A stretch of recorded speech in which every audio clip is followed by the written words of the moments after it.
Thanks to our Patreon members for helping to make this episode possible, and we're now available on all the major podcasting platforms. You can find more information at the links below. Good evening, ladies and gentlemen, and welcome to an addendum to my introduction to reading the Symposium. So I had done some of the cultural and historical background and why the Symposium is so important. And of course, I forgot basically a third of what I was supposed to talk about. So here's an addendum, an expansion, let us say, a little additional reflection on why Platonic thought, and then as passed down by Neoplatonism, is so influential. And so I mentioned, of course, that it shaped the reception of Christianity in the Catholic Church because of the structure of scholarship, including the necessity of learning Latin and, for the very best scholars, Greek for reading the New Testament. And hence, when you're learning Greek, you're learning Plato. When you're learning Plato, this becomes how you read the text of the New Testament in particular. And so what you get in Catholicism is a lot of Neoplatonism through Augustine and other sources. Then you get the critique of Luther. And Luther was really trying to go back to the original scriptural text. And this is one of the things he was using to hit the Catholic Church with, is like, hey, this is a lot of this is just not scriptural. And he was correct. A lot of it was, in fact, Neoplatonic. You know, this is what he was arguing against. However, Luther's critique was influenced by Neoplatonism. And so even when the Catholic Church was being attacked, it was being attacked by someone who had so absorbed Neoplatonic thought that it really still influenced the general outlook that he had towards the church. And then this gets expressed even more powerfully in Calvinism. And so when Calvin sort of inherits the mantle of Luther and develops the, sort of Protestant outlook powerfully, it's so Neoplatonic, as we'll see, that it's almost shocking. Like, it's like, wow, you're really, he's like a fundamentalist Neoplatonist in many aspects of his argumentation. And those are the aspects that have been coming down as most influential in his thought. Again, as we'll see as we read forward. So you have this bizarre world in which Neoplatonism shapes the thinking in the Latin world, and then, of course, it shapes the thinking of the Catholic Church, and then it even shapes the thinking of the critique of the Catholic Church, which kicks off the Reformation. So it turns out that both sides of the Reformation are arguing, amongst other things, in part with Neoplatonism. I mean, they're both using Neoplatonic arguments and Neoplatonic thought structures in their rebellions and fighting with each other. And so it influenced both sides of this hugely influential, the Reformation, obviously hugely influential in the Western tradition. Moreover, then you fast forward a little bit, and then you get the Enlightenment, which, okay, now we're going to finally break the stranglehold of the church on human thought in the West, and there's going to be this great liberatory movement. And what do you get? You get Neoplatonism. So it turns out that within the Enlightenment tradition, there's a very strong tension between the sort of empiricist Enlightenment and sort of the more romantic, idealistic Enlightenment, sort of from the German, the Goethe, Spinoza line on one side, and some of the Renaissance thinkers that sort of feed into this, and then against the sort of Lockean, Humean empiricist line that, there was this tensions within the Enlightenment critique of the society that they're inheriting. And half of that, or a big part of that, not all of it, of course, but a big part of that was the argument of sort of idealistic Neoplatonic critiques of the universe versus the sort of Lockean, Humean, Newtonian sort of empirical rationalist approach to the Enlightenment. And those tensions never go away, by the way. We've kept those to today. And the notion that science is getting absolute truth, that this is what science gives you, is a Neoplatonic idea. It's not an empiricist idea at all. In fact, empiricism continually wants to critique that idea. But this notion that science gives you the truth, this is the real, this is the thing design, is it's just Neoplatonism today. Like, it's the undiluted, pure Neoplatonic idealism.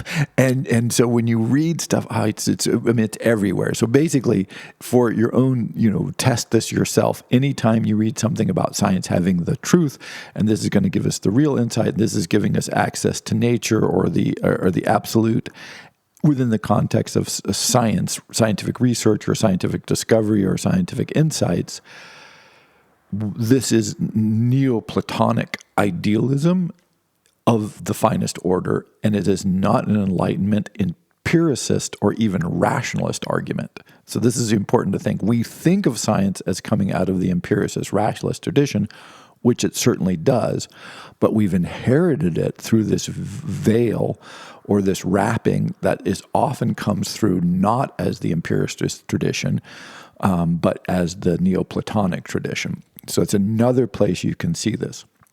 So I had forgotten to mention this huge, right? So it's not just the Catholic Church, but the Lutheran, but particularly the Calvinist critique and the Calvinist response to the Reformation is powerfully Neoplatonic, but in a slightly different fashion than the Catholic Church take on Neoplatonism.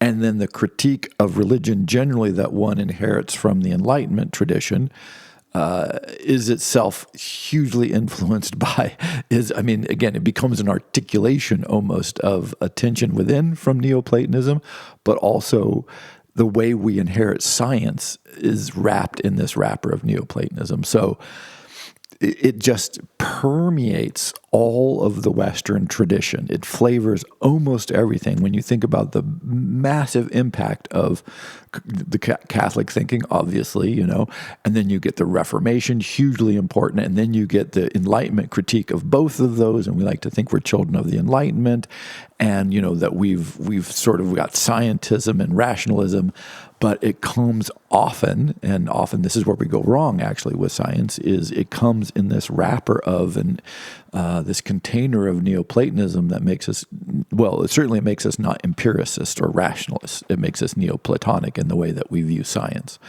So this is a huge part of the influence and why reading a text like the Symposium, and I think the Symposium is the text in this case that gives it the clearest ideas more quickly than any other text that you can read from Plato. And you'll see, hopefully, as we go along, all of these influences and how they affect us and affect our thinking today and our culture generally.